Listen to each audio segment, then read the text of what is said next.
Thank you. Can you hear me?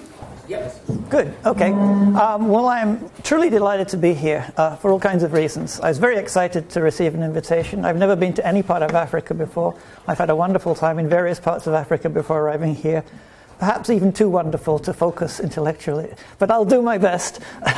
But a second and even more important reason that I was excited was to be in the presence of such illustrious colleagues who have influenced my work in various ways, perhaps not as much as they would have wished to have done, and to share my ideas with them and learn more from them. Okay. So this is sort of the structure of the talk. Those funny numbers at the end are just the file name or numbers associated with a picture, which we'll finish up with. I'll do my own plug for my own book, which is going to come out sometime in the next 3 months. And the picture will remind you of that fact. Okay. So what I'm going to do is something which is sort of a compromise between philosophers' modes of presentation and physicists' modes. And this became sort of a default option for this because I didn't actually know I was going to be giving this talk until too late to prepare really cool slides. So what I have done is prepared some really uncool slides, which I will put up here, which are a condensed version of what I'm going to read. I hope that doesn't put you guys to sleep. So if you want the quick and dirty version, ignore what I say and look at the slides, okay? But I will elaborate in a way which I find helpful, and some of you might want to listen to what I say, because you might find it helpful too. Okay.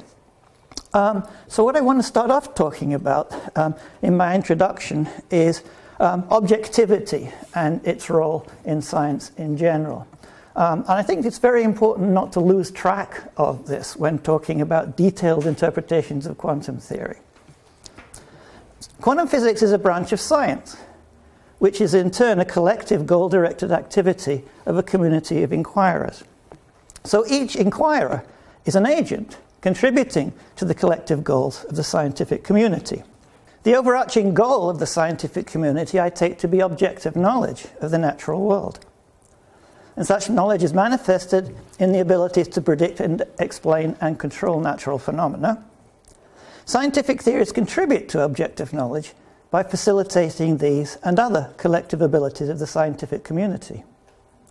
Since a theory contributes in this way only when judiciously applied, it's actually potentially misleading to speak of theoretical knowledge or to regard true or even empirically adequate theories as a primary aim of science. Objective knowledge is embodied in successful community practices, which include but are not exhausted by theoretical practices. People don't agree on much. Religion, politics, art, music, food preferences, mate preferences. Disagreements on such matters divides nations and subcommunities right down to the level of individuals.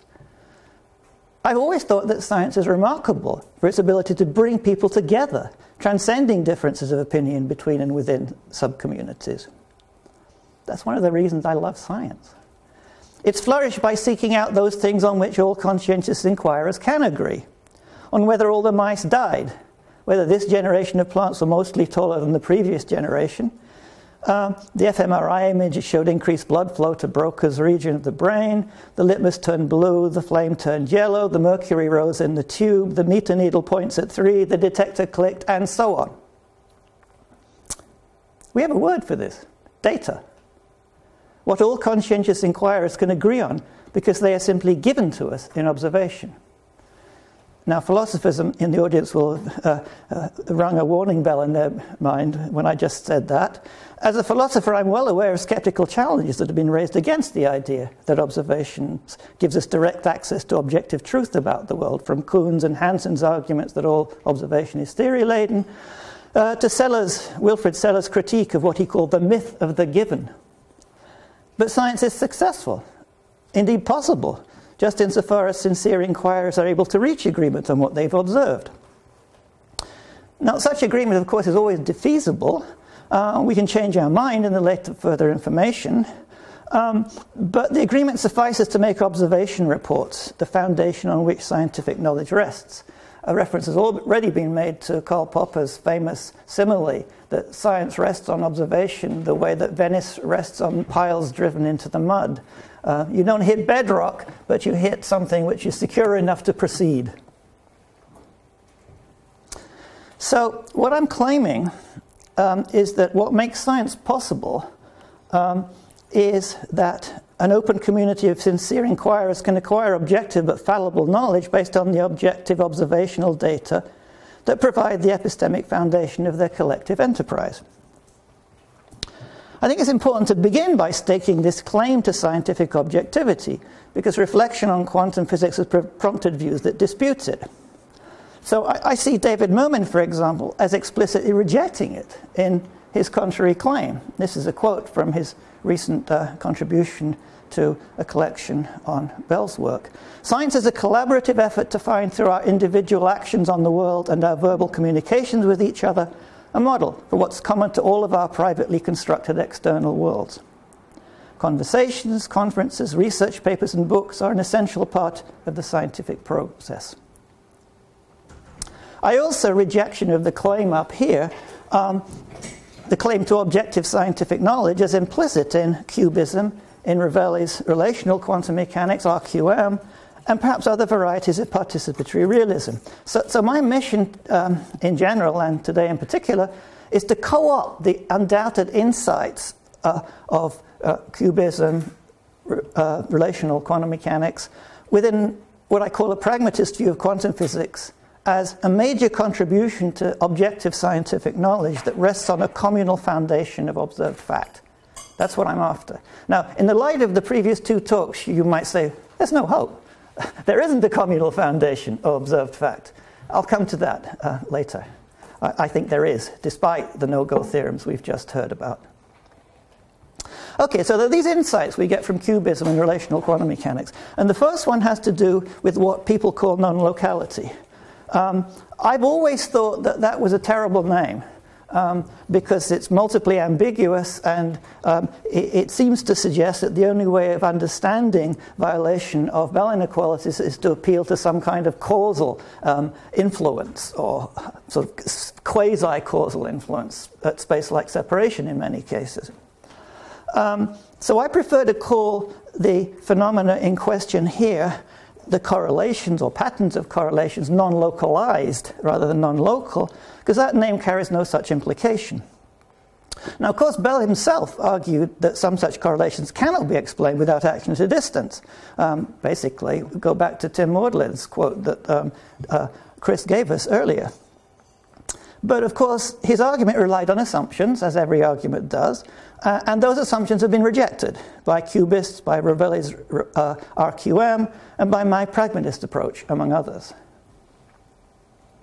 So cubism and RQM, I take it, reject the assumption that there is an outcome for observer A when spatially distant observer B makes a measurement on subsystem beta of an entangled system alpha plus beta. RQM models an observer as any quantum system, and measurement is a physical interaction between it and another quantum system. Cubism, by contrast, helps itself to the primitive notion of an agent, A, who uses quantum theory to guide A's coherent degrees of belief concerning each of a variety of alternative experiences that may result from a specific act that A may perform. Cubists follow RQM in taking any communication between A and other agents to be realized through A's measurements on quantum systems, including physical systems representing other agents. So, as I understand it, for a cubist, what science rests on are not objective reports of localized physical events, but the individual agent's experience. With the time-like world tube, at no time does an individual agent experience space-like separated events outside that tube. Correlations taken to manifest non-local influences supposedly concern events in different places, say where Alice is and where Bob is. But Alice can only experience events where she is, not at Bob's distant location. When she hears Bob's report of what he experienced at a distant location, this is an experience she has where she is, not where Bob reports having had his experience. So quantum theory is answerable to patterns of correlation not among spatially separated physical events, not among what I call localized events, non-localized events. But among Alice's, as also among Bob's, spatially coincident experiences.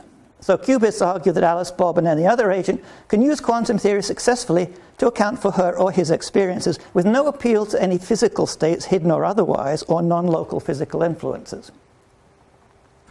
So RQM and cubism each reject non-local influences as responsible for patterns of correlation between spatially separated events by denying the objective existence of the events that are supposed to manifest these correlations. Events like the simultaneous detector clicks separated by 50 meters in the recent loophole-free test of Eberhard's inequality in Vienna. There's another experiment which I want to appeal to here. An earlier experiment confirming violation of CHSH inequality is notable for the fact that the space-like separated detection events involve the motion of what one might call macroscopic objects, interferometer mirrors, in Swiss villages 15 kilometers apart. So, in my mind, there's a short, steep, slippery slope leading from rejecting the objectivity of a mirror's motion in Satini or relativizing it to a later interaction in Jussi to denying the objectivity of the merger of two neutron stars or black holes during the billion years required for the resultant gravitational radiation to arrive at the LIGO detectors. Okay, so that's a little worry about cubist and relational quantum mechanics approaches to denying non-locality. You might have added the adjective greased to short, steep, slippery. Please do. Please do. Slope. Yes.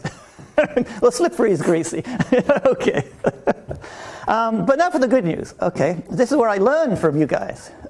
And you think I've learned the wrong lessons. Right. So for a pragmatist, you can retain the objectivity of measurement outcomes while exploiting the insight shared by RQM and cubism. That spooky action at a distance may be avoided by suitably relativizing states in quantum theory. In my mind, the key is to confine such relativization to quantum states, while maintaining the objectivity of statements about the values of magnitudes, including the currents and amplifiers and positions of mirrors that underlie descriptions of the outcomes of quantum measurements. RQM and cubism are right to relativize quantum state assignments, but wrong to extend this relativization to measurement outcomes. Ravelli errs explicitly by endorsing what Arthur Fine called the eigenstate-eigenvalue link. Cubists do so implicitly when they take quantum theory to be a single-user theory, where each individual agent A applies A's personal quantum state when forming expectations only of what A will experience after A's actions. Now, it's really important to stress that relativization need not mean personalization. Here I side with Ravelli against the cubists by taking a quantum state assignment to be relative not to the epistemic state of an individual agent, but to something physical. For Ravelli, it's just any other physical system. That's not what I take it to be, but I take it to be something physical. I think that makes both quantum states and consequent Born probabilities objective, albeit relational. But I'm not going to insist on this point now, since I'm mainly concerned to defend the non-relational objectivity of magnitude claims in quantum theory. Claims about the positions of things, the momenta of things, the angular momentum in the z direction, whatever. I'm concerned to defend the non-relational objectivity of such claims and what follows from them. Quantum theory contributes to scientific knowledge only insofar as it rests on objective reports of measurement outcomes expressible by statements about the values of physical magnitudes. That's the version of pragmatism I'm trying to defend. So, relativizing quantum state assignments and consequent Born probabilities to the physical situation of actual or hypothetical localized agents, to my mind, undermines Bell's condition of local causality and arguments based on that condition for causal influence between space-like separated events. And then, I argue, or have argued, quantum theory itself can be used to explain patterns of correlation between objective, non-localized events in violation of Bell inequalities with no instantaneous action at a distance. So you see a theme emerging here, right? There's something really objective in quantum theory, and it can be, the objective content can be captured in magnitude claims, including claims about the outcomes of measurements. And again, in the light of the two talks we heard today, you might be thinking, that's never going to work. So let's continue. I'll eventually get to those talks, but we have a bit more work to do before we get there. So the next insight I take from cubism and relational quantum mechanics concerns the measurement problem. So what's supposed to be the problem? Well, Tony Leggett stated it very concisely. Most interpretations of quantum mechanics at the microscopic level do not allow definite outcomes to be realized. Whereas at the level of our human consciousness, it seems a matter of direct experience that such outcomes occur. So how to maneuver around the problem?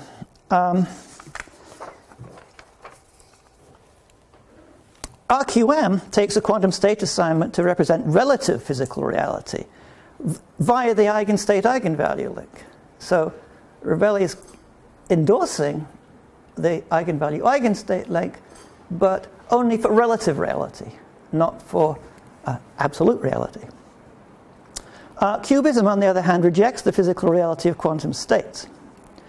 For cubists, the measurement problem arises from the mistaken view that a state vector or density operator directly or indirectly represents the condition of a physical system, rather than the epistemic state of the one who assigns it. So if to assign a quantum state is to describe not physical reality, but the epistemic state of an agent, that assignment couldn't possibly disallow definite outcomes. An agent's reassignment of quantum state on measurement reflects no physical collapse, but a simple updating of that agent's epistemic state in response to new information. Okay, so that's the idea, but to my mind that raises two questions right away. Information about what, we've all heard about that one, it's one of Bell's questions, and how is this information acquired? Cubists reject the usual answers to these questions, that the agent has observed the objective outcome of a physical interaction with the measured system, which serves to record the measured value of the observable. The cubist instead takes the outcome to be represented by the personal experience elicited by the agent's action on the system, however mediated. Cubist quantum theory cannot model a process through which this is acquired by the dynamical evolution of a physical quantum state, obviously, because there are no physical quantum states. So it can't explain how a localized agent comes to have an experience representing the outcome of a quantum measurement. It can, and indeed must, assume that this happens. So, more precisely, according to cubism, each agent A applies quantum theory to A's personal experiences representing measurement outcomes, but A can't apply quantum theory to B's personal experiences, let alone to outcomes that occur whether or not any agent happens to experience them. So what A can do is to then apply quantum theory to B, treating interaction with B as a measurement on a quantum system. So at least if you model that interaction as a simple von Neumann measurement, this would lead A to experience B as reporting the same outcome that A experienced directly. But just as for RQM, this may produce the illusion that measurement outcomes are objective, while failing to secure their objectivity. A cubist agent's successful use of quantum mechanics gives the agent no reason even to believe that at the level of our human consciousness, that's what Leggett said when stating the problem, it seems a matter of direct experience that such outcomes occur. Just as for RQM, even if this cubist response to the measurement problem is counted as success, it's purchased by what I think of as squandering the objective foundation of quantum physics in shared public data about the outcomes of measurements. Again, I want to co-opt the insight. There's no physical collapse, it's just updating your epistemic state. And I want to set it in a different pragmatist framework where I can maintain the objectivity of measurement outcomes, indeed many claims about the values of physical magnitudes, whether or not those claims are made in the context of describing measurement outcomes. Here, I think we can kind of mix the insights of RQM and cubism. They share the insight that quantum states are relative rather than absolute, and that's good. Cubism relativizes the quantum state of system S to the epistemic state of an individual agent A, and RQM relativizes S's quantum state to any quantum system. Oh, just any old thing, an electron, whatever. That is appropriately interacted with S. By relativizing the quantum state of a system S to the physical situation of an actual or hypothetical, endorsing what Časlav was saying, agent, but breaking the connection between S's quantum state and the physical condition of S or any other system, a pragmatist can consistently maintain that a quantum measurement interaction involving S and O has an objective outcome, represented by the final condition of S and or O. So again, with qubits, I think quantum theory can't be expected to explain how interaction with S gives rise to this, or indeed any outcome. It's not a question of can't explain that particular outcome, it can't explain why there's an outcome. But it certainly allows for definite outcomes. The unitary evolution of the quantum state of a system, of which S and O are subsystems, has no implications for the values of magnitudes on any physical system. But any application of quantum theory presupposes that the statements to which its Born rule assigns probabilities are objectively true or false, and those are statements about the values of magnitudes of physical systems. Some of them describe alternative outcomes of quantum measurements. Not only are such outcomes allowed by quantum theory, they're presupposed by its applicability, and their statistics provide our best reasons for accepting quantum theory. Okay, so the next section is on Wigner's friend, and we've heard entirely too much about Wigner and his friends today already. So I'll go through this one pretty quickly. You all know the story by now, and if you don't, my telling it again is not going to help. Okay. In my view, the paradox of Wigner's friend challenges the objectivity of quantum theory by an argument that seeks to derive a contradiction from the assumption that quantum measurements have objective outcomes. In the simple Wigner's friend scenario, I take it that the argument is that two equally legitimate applications of quantum theory apparently yield incompatible conclusions. Specifically, that events in the friend's lab did and did not yield a definite outcome of a quantum measurement. So here, it's not enough to relativize the quantum state to say the physical situation of a hypothetical observer. It seems like you have to relativize the result, the outcome of a measurement, to the physical situation of a hypothetical or actual observer. But if we do that, then we're giving us on something important. We're giving up an observational foundation for quantum theory and objective outcomes of quantum measurements. Now, in the original Wigner's friend scenario, I think it's not too difficult to hold on to the objectivity, the facts of the world concerning the outcome of Wigner's friend's measurement. And I'll show you how to do that from my pragmatist point of view. Okay. First of all, we cut the link between a system's quantum state and its physical condition. That was a link that Wigner himself assumed throughout his discussion.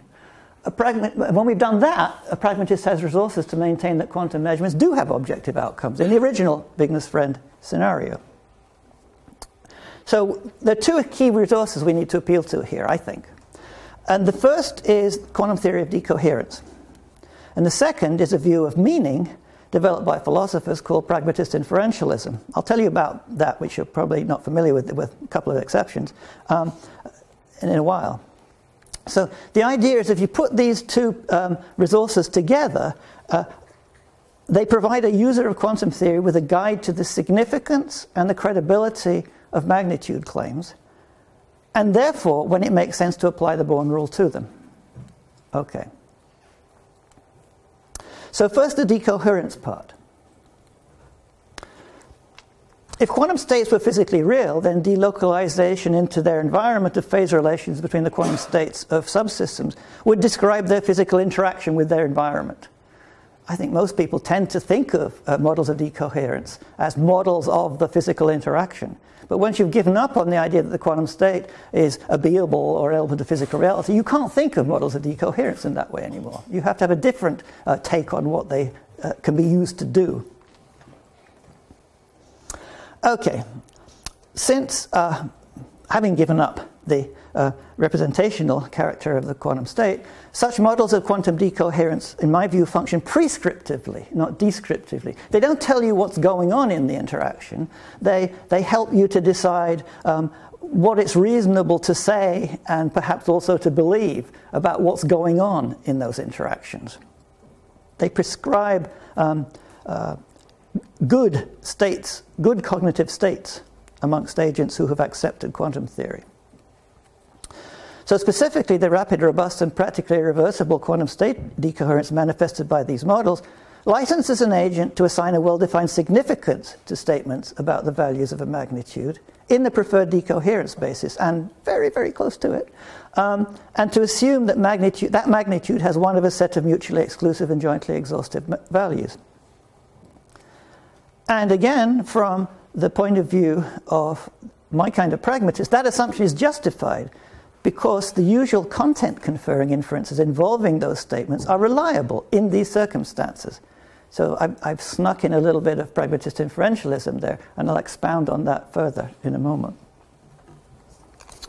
Actually, a nice quote from Feynman, pretty much explicitly endorsing pragmatist inferentialism in a related context, but I'll skip that in the interest of time, and I'd be happy to give it to you later if you like. Okay, so back to Wigner and his friend. How is all this stuff going to help?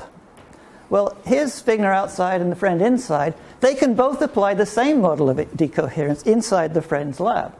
We don't have to worry about decoherence between the lab and anything outside because it's perfectly isolated. And having done that, they can agree that the friend's measurement had a definite outcome. Well, even while Wigner remained outside, they're both doing the same thing with their models of decoherence. They're both agreeing, based on those models, there was a definite outcome inside the lab. Wigner doesn't know what it is, but his friend does. Okay. Wigner can then find out what it was by just going into the lab, looking at the friend's notebook, looking at the detector, and just asking his friend. There's no incompatibility here anywhere. They're using the models of decoherence, first of all, in the same way, and secondly, to show that statements about what the outcome was have a well-defined significance, and Wigner can now take his friend's authority on what the outcome actually was. Okay, so Wigner's friend in the original scenario is no problem. But when we come to the more sophisticated and elegant arguments that have been presented today, we still do have a problem. So recent work by Czaslaw and Renato and others have presented extended Wigner's friend type scenarios that offer stronger arguments against the objectivity of measurement outcomes in quantum theory. And as we've seen, they involve combining Wigner's idea with Bell's theorem or related results like Hardy's states. So I'm going to consider yet a third example of such an argument. This I first heard of from Matt Pusey about a year ago, and he credited it to Luis Massanes. I don't know whether that's correct or not. I'm just repeating what I've heard. I think this is simpler than the arguments we've heard today, and I find it easier to get my mind around it, so perhaps this will help you too. However, in my view, this does not show that quantum measurements have no objective outcomes. But what it does do, and this is most interesting to me as a philosopher, is to force us to think long and hard about what scientific objectivity requires, and in particular, to give up what you might think of as a naively realist view of scientific objectivity. Okay, so here's the argument I want to consider. We have Alice and Bob, and each of them has a friend. Alice's friend is Angie, and Bob's friend is Bill.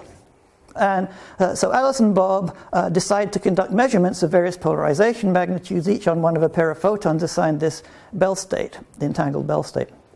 But they're lazy. So they don't actually do anything themselves. They delegate their friends, respectively, to do the experiments. Angie records the outcome of a linear polarization measurement with respect to axis A primed. Bill records the value of a linear polarization on the other photon in the pair with respect to axis B primed. Assuming no collapse, each of Alice and Bob then correctly assigns the following quantum state to the combined system L plus AN plus R plus BI. AN is the entire contents of Angie's lab. BI is the entire contents of Bill's lab. L and R are just the left-hand and the right-hand photon. Angie's performing polarization measurements on L. Bill is performing polarization measurements on photon R. So we have these two unitaries, which, from the perspective I'm adopting, are entangling Angie's lab with her photon and Bill's lab with his photon. But they think of themselves as recording objective results, of course, and I want to say they're right to do so. Okay. Now, what about Alice and Bob? So far, they've just been lying back in their armchairs watching this all going on, thinking how nice it was that their friends did it for them. Okay. But now they actually come in, and Alice undoes the entanglement between the states of her photon and her lab by turning on Angie's lab, by turning on interaction between them. And Bob does the same thing, disentangling Bill's photon with his lab, after which Alice and Bob both correctly assign the original Bell state to the two photons. Then Alice goes ahead and records the outcome of a linear polarization measurement on L, and Bob does the same thing with R, respectively with respect to axis A, with respect to axis B. We do that whole thing millions of times. I mean, if they can do it once, surely they can do it a million times. You know. Now, addressing a question that came up earlier, this is completely impractical. But it's completely irrelevant that it's impractical. Because what we're giving is an argument. An argument requires assumptions. It has a conclusion. Who cares whether the assumptions are any good? Who cares whether the thought experiment which is being described can be realized in practice? Quantum theory, universally applied, gives this result. That's why the argument is important. Okay. So let's assume that every magnitude claim representing the outcome of a polarization measurement has a completely well-defined content. Now we come to my account of content, pragmatist inferentialist account. Okay. What does it mean to say that a magnitude claim has a completely well-defined content? What it means on this view of content is that one can reliably indulge in all of the usual inferences to and from claims about the outcomes of polarization measurements here. And these include inferences whose reliability is guaranteed because they're deductively valid. So let's see what we can infer. We can infer reliably conjunctions of statements about the outcomes of any or all of the measurements of Alice, Bob, Angie, and Bill on each particular photon pair assigned this state. And then we can do some more conjoining. We can reliably conjoin statements about the outcomes on all of the very many photon pairs assigned this quantum state. Now, in this scenario, none of Alice, Bill, and their friends can know the outcomes of all of their measurements on even a single photon pair. But there are 4 true statements of what these outcomes were, by assumption. And the conjunction of the statements truly describing the outcomes on all of the photon pairs is a true statement that deductively implies true statements about the statistical distribution of joint as well as single measurement outcomes in the entire sequence. So we've nailed down meaningful claims about relative frequencies, essentially. But of course, for many choices of axes, the universal applicability of quantum theory implies that for the state eta, the outcomes of pairs of joint measurements of polarization along the 4 pairs of axes, AB, AB prime, A prime, B, A prime, B prime, violate the CHSH inequality. But any statistical distribution of actual outcomes realized in many repetitions of the sequence of operations just described will almost certainly conform to that inequality. So we've got a kind of contradiction of the sort that we saw in the 2 papers earlier today. It follows then that anyone who accepts quantum theory must reject the basic assumption of this argument. The assumption that every magnitude claim representing the outcome of a polarization measurement has a completely well-defined content. Well, you might think at this point that all this stuff about content and inferentialism is just sort of philosophers' playthings. Surely the argument shows something stronger. It shows that a quantum measurement has no objective outcome. There are no facts of the world regarding outcomes of quantum measurements. Well, here we have to go really slowly and carefully, and you have to become a bit of a philosopher to follow me, unfortunately. Right? What do you mean by objective here? We need to approach this question carefully, and this is what I'm most interested in and most actively pursuing right now in my thinking. So, what you think you might mean by objective is, well, was there an objective collapse or wasn't there? Well, no, there wasn't, because collapse is not an objective phenomenon anyway. So that's not what we're talking about when we're talking about objective here. What we're talking about is whether statements describing or representing the outcome of these measurements by Alice, Bob, and their friends, whether those statements have an objective content. Okay.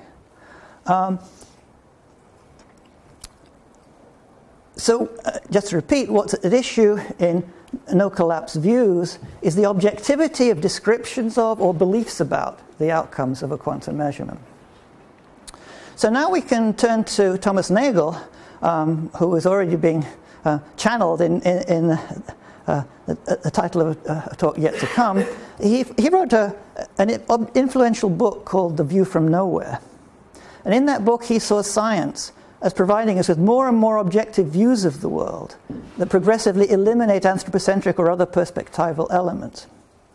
A view or form of thought is more objective than another if it relies less on the specifics of the individual's makeup and position in the world, or on the character of the particular type of creature that he is.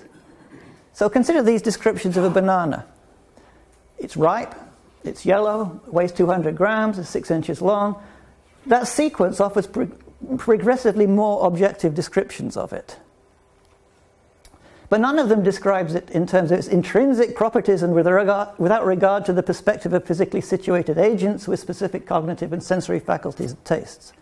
At the left-hand end of that list, it's obvious. Some people think a banana's ripe when others wouldn't go near it because it hasn't ripened yet, right? By the time you get to the end, being 6 inches long, that looked like it's a pretty intrinsic description until you learn relativity theory and you think, well, what do you mean by length here, all right? So it's relativized to the frame of an observer, if you like, in that context. Okay. So there's an ideal of objectivity, according to which a claim correctly ascribes an objective property to something, just in case the world contains a corresponding object which intrinsically possesses that property as it is in itself, irrespective of its environment, and not just from the perspective of physically, sensorily, and cognitively limited agents. It's that detached perspective that Nagel called the view from nowhere. There's no anthropocentric element, no agential element creeping in to the content of the claim about the world. So what I'm going to do now is introduce a bit of terminology. I'm going to call a property or object that meets the ideal of being correctly represented in the view from nowhere, that can be called transcendentally objective. Okay. And you might expect there's another notion of objectivity that's going to follow along pretty soon, and you'd be right to do so. What the argument based on a thought of experiment of Figner, Bell and their friends shows is that the outcomes of quantum measurements are not transcendentally objective. They're not objective in that very strong sense. In the view from nowhere, Angie's, Bill's, Alice's, and Bob's measurements could not all have had determinate outcomes. Okay, but that's not the end of the story. From Alice's and Bob's final perspective, only their measurements had determinate outcomes, while from Angie's and Bill's perspectives, before the intervention of Alice and Bob, only their measurements have determinate outcomes. But now I'm going to claim that, look, this notion of transcendental objectivity is cool if you're a philosopher, but it's a metaphysical ideal. It's not a presupposition of successful science. Okay. To see why the objectivity of scientific knowledge is not at all threatened by this failure of transcendental objectivity, we need to recall how concepts get their content from reliable inferences they support. So we're back to the pragmatist inferentialism stuff again. Okay. So the perspectives of the agents in the thought experiment are associated with different physical interactions. And the argument relies on the in-principle possibility of undoing the interactions in Angie's and Bill's labs associated with massive decoherence within each isolated lab. A statement expressing the outcome of a measurement acquires significant content through the reliable inferences it supports. A statement about the outcome of a measurement within Angie's isolated lab or within Bill's isolated lab acquires a well-defined content because of the massive decoherence within that lab. That content corresponds to the rich set of inferences that statement supports about matters in that lab. If Angie and Bill were to get together, interactions between their labs would pull this massive decoherence, further enriching the set of content conferring inferences to statements about both labs together. But that didn't happen. They didn't get together. Angie interacted with Alice, and Bill interacted with Bob. That's what happened. Instead, Alice reversed the interactions associated with decoherence in Angie's lab, while Bob reverses the interactions associated with decoherence in Bill's lab. Because many predictive inferences from the outcome of the measurement in Angie's lab are thereby rendered unreliable, the content of a statement of this outcome has been confined or contextualized to earlier matters in Angie's lab. The view from Angie's lab is not the view from nowhere, and nor for parallel reasons is the view from Bill's. Similarly, the content of statements about Alice's or about Bob's outcome is not exportable back into the context corresponding to internal decoherence within Angie's or within Bill's lab. These outcome statements also have diminished content. Okay, though its content may be diminished, a statement about the outcome of one of these agents' measurements is still objective in several senses. And this is the key move I want to make here, right? First of all, an agent who's accepted quantum theory can adopt the perspective of any of Alice, Bob, or their friends in the thought experiment and understand and use statements about the outcome of a measurement from that perspective. Secondly, statements about measurement outcomes in this view are not about and are not relative to the epistemic state or consciousness of the one who makes them.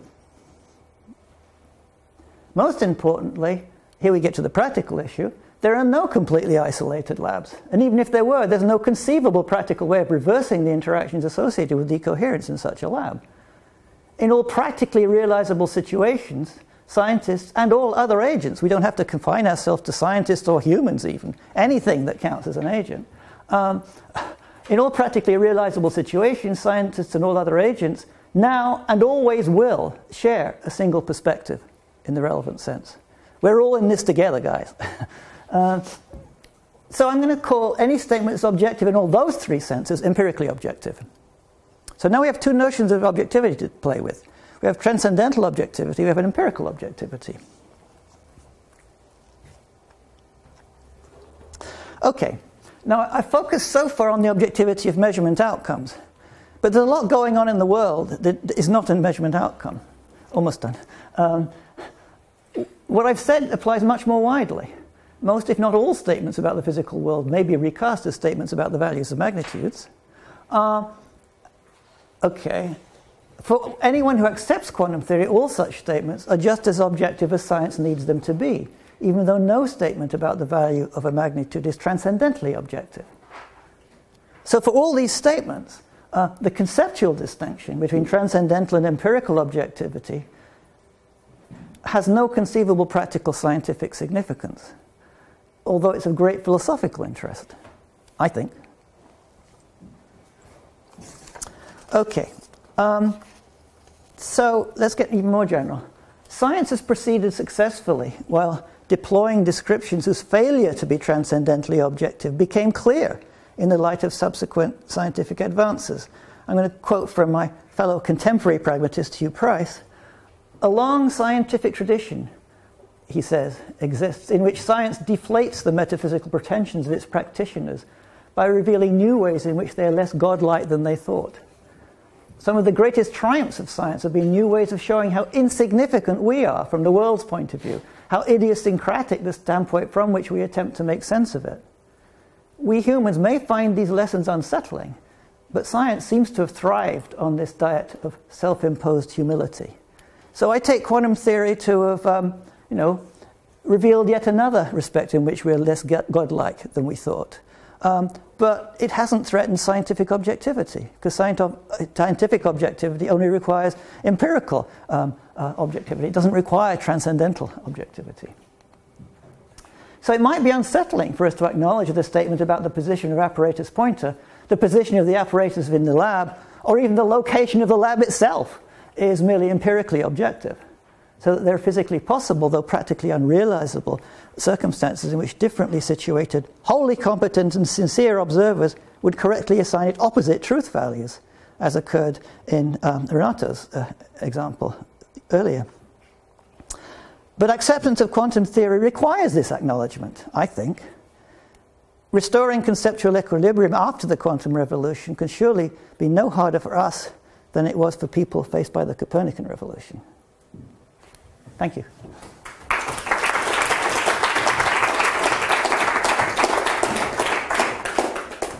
Thank you. Any questions? So was Bohr a pragmatist inferentialist? That's an interesting question. It's always difficult to answer any question of did Bohr believe this, was Bohr. He did focus a lot on language and the importance of significance and the importance of a common language. Those are all things which pragmatist inferentialists take to be important. But he didn't say enough, I think, to nail him down. I mean, he didn't talk about inferences. And also, at least in the original form, before the kind of generalization that Karen was attempting to make, it was all about, phenomena, where you have an apparatus here and the system here.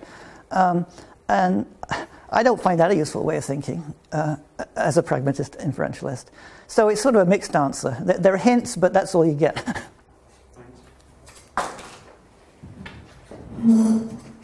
I'll give you the Feynman quote if you like, then. You want that? Okay.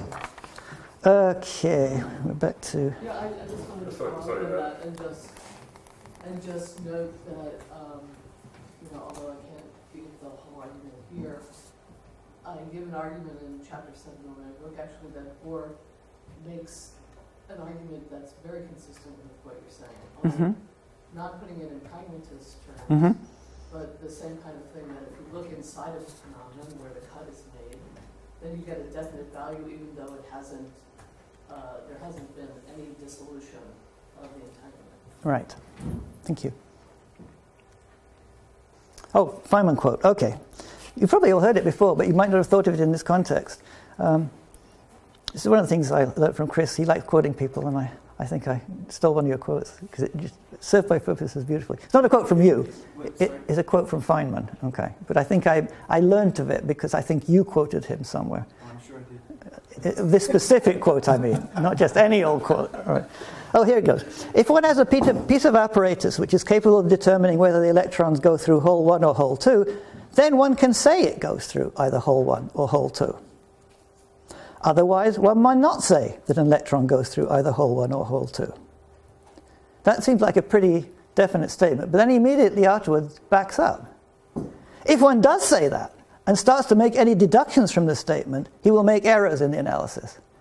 This is the logical tightrope on which we must walk if we wish to describe nature successfully. So from my point of view, that's an instance of pragmatist inferentialism. You can say this, provided you don't draw the usual conclusions, because the content of saying it is not as well defined, is not the usual content. You've diminished its content, you've contextualized its content. If you do that, you could go along saying it, that's fine. It's just that you're going to get screwed if you continue to make the usual inferences from it, which would be justified if it had the usual content, but it doesn't anymore. Yeah? So will you go back to the Hugh Price quote? Yeah. No. Okay, here we go. Right. Yes. So Hugh says, a long scientific tradition in which science deflates the metaphysical pretensions of its practitioners, so forth down. Right. We humans may find these lessons unsettling, but science seems to have thrived on this diet of self-imposed humility. And you called him your fellow pragmatist. Yes. So let me quote someone else. Okay. Who has been called in the past a pragmatist. So it's a bit of a long quote, but it's, I like quotes. Lotze has in several places made a deep suggestion. We naively assume, he says, a relation between reality and our minds which may be just the opposite of the true one. Reality, we naturally think, stands ready-made and complete in our intellect's superbeam with the one simple duty of describing it as it already is. But may not our descriptions, Lotze asks, be themselves important additions to reality? And may not previous reality itself be there, far less for the purpose of reappearing unaltered in our knowledge than for the very purpose of stimulating our minds to such additions as shall enhance the universe's total value? Some German phrase that I can't repeat is a phrase used by Professor Eucken somewhere, which reminds one of this suggestion by the great Lotze. It is identically our pragmatist conception. you call yourself pragmatist. This is William James. He called himself pragmatist. Right. I almost see no similarity between Hugh's pragmatism, and I'm still trying to make a judgment on Hugh, but but on Hugh Price, he calls himself pragmatist. At times I've called him before a methodological pragmatist rather than a metaphysical pragmatist. Anyway, is there any connection between what I would call pragmatism of 1907, 1910, 1920, and pragmatism 2011? Well, there's a clear sort of genealogical connection. You have James, you have Dewey, you have Rorty, you have Hugh Price, right? But each of them changed what his sort of intellectual father believed. So you have and pragmatism is not a well-defined position in the end. Everyone has their own take on it, their own versions of it. I see that genealogical intellectual connection is clear. And there are elements in the views that these guys held, in specifically Price and James, which are still in common.